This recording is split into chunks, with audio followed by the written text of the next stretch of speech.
자, 오늘은 재림을 준비하는 따뜻한 성탄절이라고 하는 제목으로 말씀 함께 나누겠습니다. 여러분, 지금 이 시간에 우리가 잊어버려서는 안 될 분이 계십니다. 바로 성령이십니다. 성령이 저와 여러분들 안에 충만하시기를 축원합니다. 자, 여러분, 그 중국의 역사 가운데 춘추 전국 시대라고 하는 시대가 있었습니다. 그때에 그 중국의 한 나라였던 진나라 때에 사마위강이라고 하는 충신이 있었습니다. 이 사마위강은 자신이 모시는 왕 도공에게 항상 이런 말을 했다고 합니다. 전하, 나라가 편안할 때일수록 위기가 닥쳐올 것을 대비해야 합니다. 위기가 닥칠 것을 대비해 항상 만반의 준비를 하고 있어야 합니다. 미리 준비를 하고 있으면 걱정할 것이 아무것도 없습니다. 사마위강의 이 말을 깊이 새겨들은 이 도강은 마침내 천하통일을 이루었다라고 합니다. 여러분, 사마위강의 이 말에서 나온 우리가 잘 알고 있는 고사성어가 있습니다. 그게 뭔지 아시겠습니까? 예, 뭐예요? 유비무환. 예, 유비무환. 준비가 있으면 근심이 없다라고 하는 그런 뜻을 가지고 있습니다. 자, 그런데요, 유비무환의 반대 의미를 가진 우리나라 속담이 있습니다. 그것은 뭐냐면 소 잃고 외양간 고친다라고 하는 속담이 있어요. 이 속담은 평소에는 가만히 있다가 일을 당하고 나서야 뒤늦게 손을 쓴다라고 하는 그런 뜻을 가지고 있어요. 자, 또 다른 의미로 이미 일을 그르친 뒤에는 아무리 뉘우쳐도 소용이 없다라고 하는 그런 의미를 가지고 있습니다. 자, 여러분, 이 두 가지 고사성어 유비무환이나 소 잃고 외양간 고친다라고 하는 이 속담, 이게 서로 대비되어지고 서로 반대되어지는 의미 같이 보이지만 이 두 가지가 나타내고 보여주고 있는 교훈은 한 가지입니다. 그 한 가지가 뭘까요? 나중에 후회하지 않게 미리미리 뭐 하라? 준비하라. 예비하라. 그래야 된다라고 하는 것을 강조하고 있습니다. 여러분들, 그래서 우리 사람들은 어떻게 살아가고 있습니까? 유비무환하려고 애쓰고 있습니다. 그리고 소 잃고 외양간 고치지 않으려고 열심히 노력을 하고 살아가는 것이죠. 자, 그런데요, 정말 안타까운 것은 무엇이었냐면 그 노력이 그 유비무환하고 또 소 잃고 외양간 고치지 않으려고 하는 그 노력이 현실의 삶에서, 지금 내가 살고 있는 이 현실의 삶에서 좀 더 잘 먹고 좀 더 잘 살기 위한 것에만 멈추고 있다라고 하는 거예요. 자, 여러분들, 그 이후의 것, 우리의 이 생명이 끝나고 난 후에 그 이후의 것에 대해서는 전혀 생각하려 하지도 않고 생각 못하고 있다라고 하는 거예요. 사랑하는 여러분, 예수님은 분명하게 말씀하셨습니다. 뭐라고 말씀하셨습니까? 요한복음 14장 2절 3절, 내 아버지 집에 거할 곳이 많도다. 그렇지 않으면 너희에게 일렀으리라. 내가 너희를 위하여 거처를 예비하러 가노니 가서 너희를 위하여 거처를 예비하면 내가 다시 와서 너희를 내게로 영접하여 나 있는 곳에 너희도 있게 하리라. 무슨 말입니까? 예수님께서 다시 와서 우리로 하여금 우리를 영접하여 주님께서 마련해 놓으신 그 거처로 우리를 인도해 나가시겠다라고 하는 말씀이에요. 이 말씀이 저와 여러분들 안에 믿어지기를 주님의 이름으로 축복합니다. 아멘. 이것이 너무나 중요한 우리의 믿음인 것이죠. 자, 그래서 마가복음 13장 33절 이하에 뭐라고 되어 있냐면, 주의하라, 깨어있으라, 그때가 언제인지 알지 못함이라. 그러므로 깨어있으라, 집 주인이 언제 오는지 혹 저물 때일런지 밤중일런지 다굴 때일런지 새벽일런지 너희가 알지 못함이라. 그가 호련히 와서 너희의 자는 것을 보지 않도록 하라. 깨어 있으라. 내가 너희에게 하는 이 말은 모든 사람에게 하는 말이니라 하시니라. 오늘 본문이 포함된 마태복음 25장 그리고 그 앞장인 24장, 이것은 예수님이 직접 하신 말씀의 부분입니다. 여러분들 성경에, 요즘 성경은 보면은 예수님이 말씀하신 부분을 빨간색으로 이렇게 써놓은 성경책이 많아요. 여러분들 성경이 그렇습니까? 자, 한번 보세요. 그러면 24장, 25장을 한번 쭉 보세요. 온통 다 빨간색이에요. 그러니까 예수님께서 24장, 25장 그 긴 부분들을 말씀하시고 가르치고 있다라고 하는 거예요. 여러분들 헬라어 신약 성경이나 히브리어 구약 성경, 이 의미에서 길게 써져 있는 부분 있잖아요. 짧게 써져 있는 부분과 길게 써져 있는 부분들이 있는데, 길면 길수록 더 강조한다라고 하는 의미를 가지고 있어요. 그랬을 때에 마태복음 28장 전체 장에 2장씩이나 지금 예수님이 이 길게 말씀하고 있다라고 하는 것은 지금 예수님이 엄청나게 이 부분을 강조하고 있다라고 하는 그런 뜻을 갖고 있는데요. 뭘 말씀하고 있는지 한번 보면은 뭘 말씀하고 있을까요? 바로 종말에 대한 말씀을 하고 있어요. 종말에 있을 일들에 대하여 말씀하고 있다는 거예요. 즉 그날이 반드시 올 것에 대해서. 그날이 뭐예요? 바로 예수님의 재림날이요, 이 세상의 종말이요, 믿는 자에게는 축복의 날이지만 믿지 않는 자들에게는 저주와 지옥으로 떨어지는 그 날이 바로 이 날이라는 거예요. 지금 그 종말을 예수님께서 말씀해 주고 있는 것이죠. 여러분들 우리가 24장 29절부터 31절, 여러분들 성경 펴고 계시죠? 예, 우리 한번 볼까요? 24장 29절에서 31절.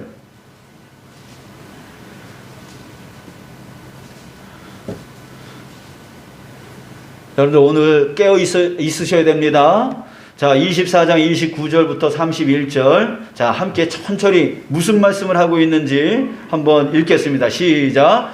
그날 환난 후에 즉시 해가 어두워지며 달이 빛을 내지 아니하며 별들이 하늘에서 떨어지며 하늘의 권능들이 흔들리리라. 그때에 인자의 징조가 하늘에서 보이겠고 그때에 땅의 모든 족속들이 통곡하며 그들이 인자가 구름을 타고 능력과 큰 영광으로 오는 것을 보리라. 저가 큰 나팔 소리와 함께 천사들을 보내리니 그들이 그의 택하신 자들을 하늘 이 끝에서 저 끝까지 사방에서 모으리라. 아멘. 예, 그날 그 환난 후에, 환난 후에 인자의 징조가 하늘에서 보이고 그 하늘에서 인자가, 바로 인자 예수님이죠, 구름을 타고 능력과 큰 영광으로 오는 것을 보게 될 것이고, 그리고 그 인자가 바로 천사들에게 명하여서 모든 사람, 하나님께서 택하신 그 모든 자, 천국으로 들어갈 수 있는 그 모든 자를 모으리라 라고 말씀하고 있는 것입니다. 여러분들, 저와 여러분들이 그 안에 포함되어지기를 간절히 축원합니다. 아멘. 예, 그러면서 25장에 예수님께서 세 가지 비유를 하고 계시는데요. 첫 번째, 열처녀 비유를 하고 있습니다. 여러분들 이 부분 아시죠? 10명의 처녀가 신랑이 오기를 기다리며 등을 이렇게 비추고 있는 겁니다. 그런데 5명의 이 처녀는 기름을 준비하고 있었어요. 근데 5명의 처녀는 준비하지 않고 있었어요. 근데 신랑이 지체하여 오지 않고 있습니다. 그래서 기름이 떨어졌습니다. 준비한 자들은 그 기름을 채워서 넣었지만 준비하지 않은 자는 그 기름을 얻으려고 갔다가 그 사이에 신랑이 와서 문이 닫혀버렸다.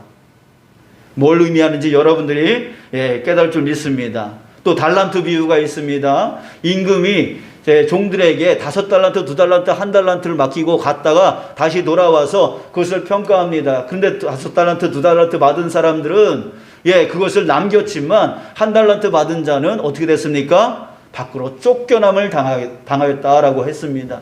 이 또한 여러분들 무슨 의미인지 아시겠죠? 여러분들 이것은 바로 우리가 당할 미래를 말하고 있는 것입니다. 우리가 준비되어 있지 않는다면, 준비하지 않고 있다면 여러분들 우리도 그 5 처녀와 준비되지 않은 5 처녀와 같이 한 달란트 받은 그 사람과 같이 그렇게 되어질 우리의 미래를 그대로 보여주고 있는 것입니다. 그러면서 25장 31절 이하 오늘 본문 말씀입니다. 예수님이 다시 오신 후에 하실 일들에 대해서 말씀하고 있는데요. 우리 또 같이 읽었으면 좋겠습니다. 31절부터 33절. 31절부터 33절. 우리 천천히 또 무슨 의미인가 우리 읽겠습니다. 시작. 인자가 자기 영광으로 모든 천사와 함께 올 때에 자기 영광의 보좌에 앉으리니 모든 민족을 그 앞에 모으고 각각 구분하기를 목자가 양과 염소를 구분하는 것 같이 하여 양은 그 오른편에 염소는 왼편에 두리라. 그런데 무슨 말씀이에요? 예수님께서 오셔서 모든 사람들을 모아놓고 목자가 양과 염소를 가르듯이 그때에 우리를 가를 것이라는 거예요. 알곡과 가라지를 가를 것이다 라고 하는 거예요. 여러분들은 알고 계십니까? 아니면 가라지이십니까?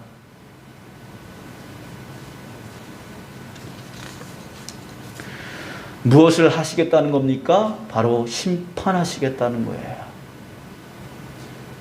사랑하는 여러분, 우리가 이 땅에서 좀 더 잘 살기 위해 미리미리 준비하면서 사는 삶 중요합니다. 중요합니다. 시대가 또 그런 시대잖아요. 노령화 시대, 고령화 시대. 은퇴는 60에 끝나버리는데, 거기서 100살까지 살라면요. 40년을. 어떻게 살아가요? 그러다 보니까 미리미리 준비해야 되는 것이죠. 유비무환의 삶을 살아야 되는 것이죠. 그래서 노후에 자녀들에게 패기치 아니하고 또 넉넉하게 살 수 있도록 지금부터 우리 젊은이들은 준비를 해야 됩니다. 그렇죠? 자, 그런 삶 중요합니다. 그러나 그와 비교도 안 되는 더 중요한, 엄청나게 중요한 삶이 있다라고 하는 거예요. 그것이 무엇입니까? 예수님이 다시 오실 것에 대한 그것을 준비하며 사는 삶. 이것이야말로 우리에게 너무너무 중요한 삶인 것이에요. 왜? 내가 이 땅 가운데 살아갈 때에 조금 실수해서 실패했다 칩시다. 그랬을 때 그 실패된 삶은 다시 기회를 얻을 수 있는 삶입니다. 다시금 회복할 수 있는 삶을 살 수 있습니다. 그러나 예수님이 다시 오시는 이것을 준비하는 삶은요, 기회가 없는 거예요. 다시는 기회가 주어질 수가 없는 것이에요. 그러기 위해서 우리는 항상 깨어 있어야 된다는 겁니다. 여러분, 세상에서 가장 위험한 사람이 어떤 사람이냐면 자기가 좀 안다라고 생각하는 사람입니다. 가끔 보면 성경을 좀 안다고 떠들어대는 사람들이 있는데요. 그런 사람들이 이런 말을 합니다. 아니 보세요. 성경에 보면 예수님이 십자가에 못 박히셨을 때에 그때 좌우에 함께 달렸던 강도가 있었잖아요. 그런데 그 강도 중에 한 사람은 그 바로 죽기 이전에 예수님 믿겠다고 해서 천국에 가지 않았습니까? 그러니까 나도 내 마음대로 막 살다가, 내 마음대로 즐기다가, 내 마음대로 먹고 싶은 거 먹다가, 내 마음대로 하고 싶은 거 하다가 나도 죽기 전에 예수님 믿을 거예요. 그럼 되잖아요.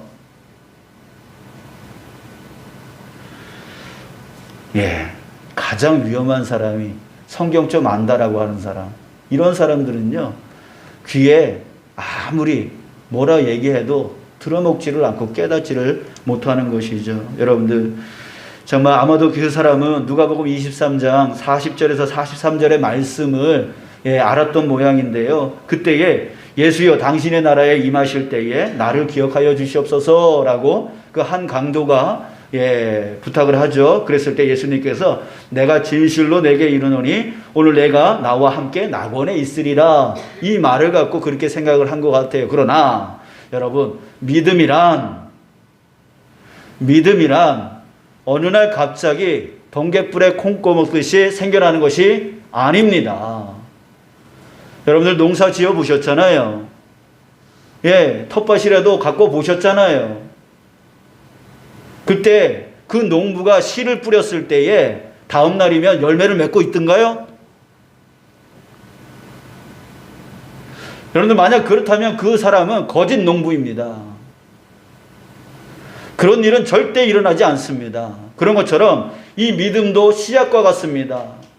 씨앗으로부터 시작되어지는 거예요. 겨자씨만한 믿음부터 시작되어지는 거예요. 그래서 그것이 자라서 열매 맺기까지 큰 믿음이 되어져 자라게 되어지는 것이 바로 믿음입니다. 어느 날 갑자기 내가 믿겠다 해서 믿어지는 것이 아닌 것이죠.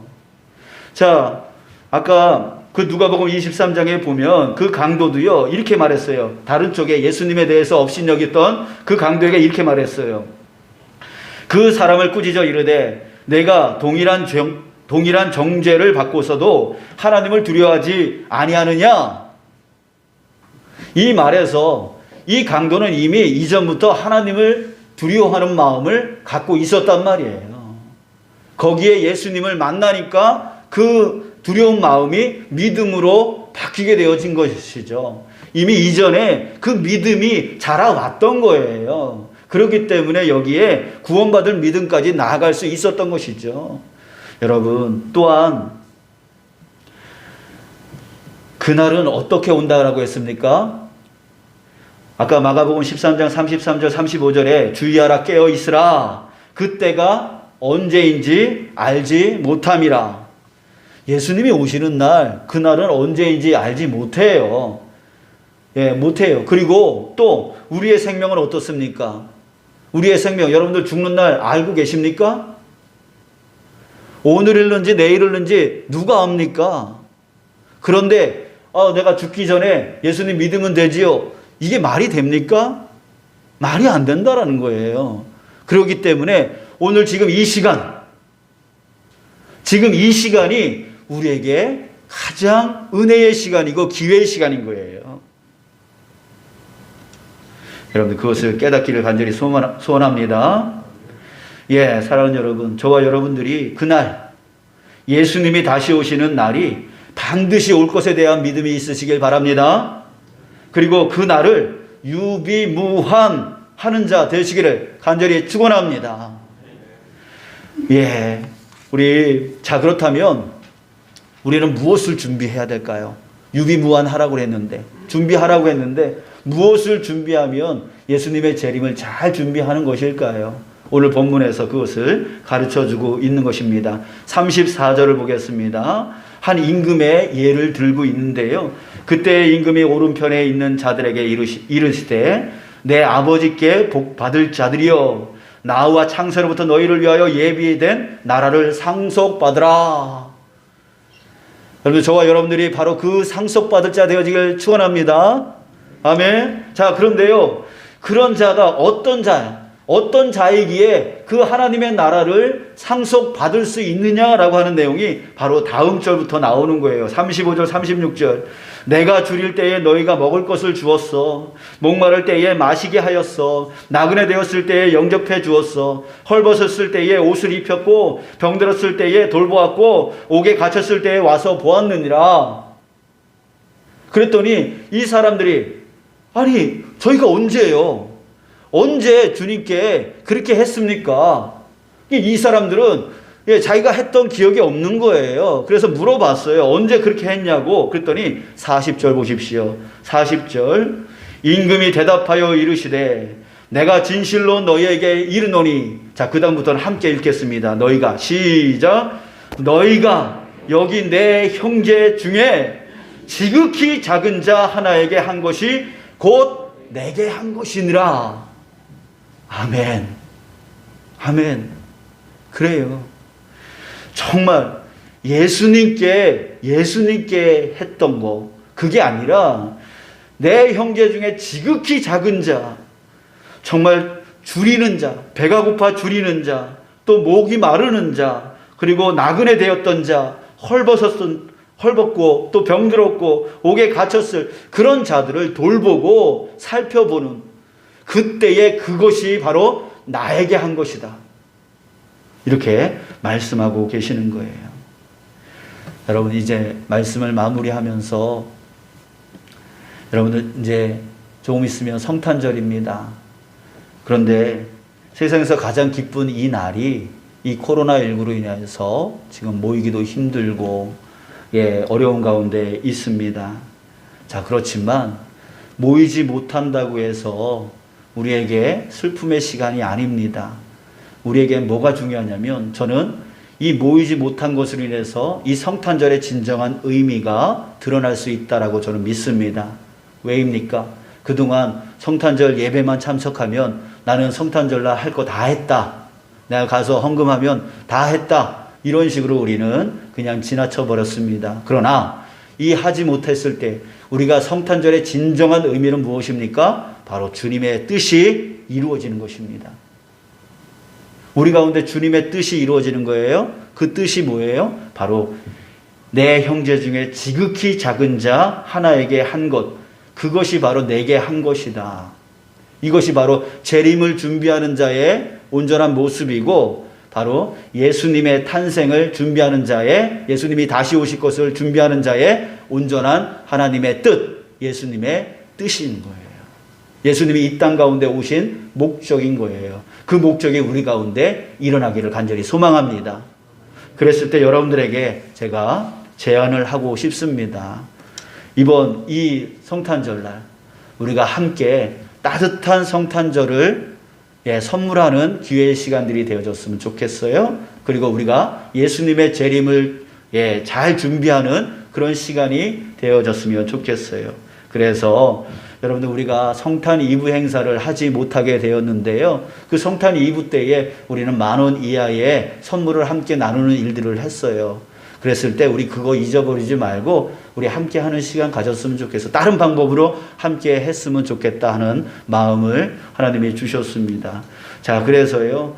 내 형제 중에 지극히 작은 자, 그들에게 우리 나눌 수 있는 기회의 시간이 되었으면 좋겠다는 거예요. 그래서 하나님께서 이 마음 주셔서 하나님 그러면 누구를 우리가 도와야 됩니까? 라고 기도했을 때 딱 한 사람이 딱 떠올랐어요. 그분이 누구냐면 바로 우리가 재작년인가요? 작년까지 섬겼던, 후원했던 교회, 미래교회 이광호 목사님이 딱 떠오르게 되었어요. 왜냐하면 여러분, 우리는 10년 전만 해도 우리도 그 부채가 거의 5억 되어지는 돈을 갖고 있었는데 지금 하나님께서 은혜 주셔가지고 이제는 1억 밑으로 7,900만 원까지 내려오게 되었어요. 우리가 이자도요, 한 달에 한 20만 원 정도 이제 내게 되었어요. 10년 전만 해도 거의 200만 원, 300만 원 정도의 이자를 물었었는데요. 그런데요, 이 미래교회는 아직도 성도는 15명 정도밖에 되어지지 않는데 그 교회 부채는 아직 4억이 남아있어요.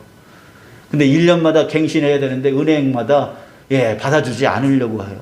그거를 매일 고민하면서 그 1년 그때만 되면 이 목사님이 너무나 힘겨워하는 모습들을 제가 많이 보게 되어집니다. 그래서 하나님께서 이분을 떠오르게 해주신 것 같아요. 여러분, 우리 성탄절날 하나님 앞에 드리는 감사의 예물 그대로 준비하시고, 그리고 우리 5,000원이든 10,000원이든 부담되지 않는 선에서 따로 봉투 준비해서 우리 함께 모을 수 있는 시간이 되었으면 좋겠어요. 이것은 바로 예수님의 재림을 준비하는 일이고 따뜻한 성탄절을 만드는 그 일이 되어질 줄 믿습니다. 다만 얼마라도 그 돈이 10만 원, 20만 원 정도밖에 나오지 않더라도 그것을 갖고 나눌 때에 우리 이광호 목사님의 마음이 추운 마음에서 따뜻한 마음으로 되어질 줄 믿습니다. 따뜻한 성탄절이 되어질 거라고 생각합니다. 그리고 또 저와 여러분들에게는 복이 되어질 줄 믿습니다. 여러분들 우리 성탄절날 준비해서 우리 하나님 앞에 영광 올려드렸으면 참 좋겠습니다. 그래서 5,000원, 10,000원 이렇게 여러분들 준비해 주세요. 단, 여러분 이거는 하지 않으셨으면 좋겠어요. 성탄 그 감사의 예물을 거기서 나눠가지고 이렇게 하는 거는 그렇게 하지 마세요. 예, 그렇게 하려면 안 하시는 게 오히려 낫습니다. 성탄 예물은 주님 앞에 드릴 것은 드리고, 나눌 것은 나누고 이렇게 해서 준비해서 그렇게 부담되지 않게 그렇게 해서 우리의 사랑을 나누기를 간절히 소망합니다. 기도하고 마치겠습니다. 아버지 하나님,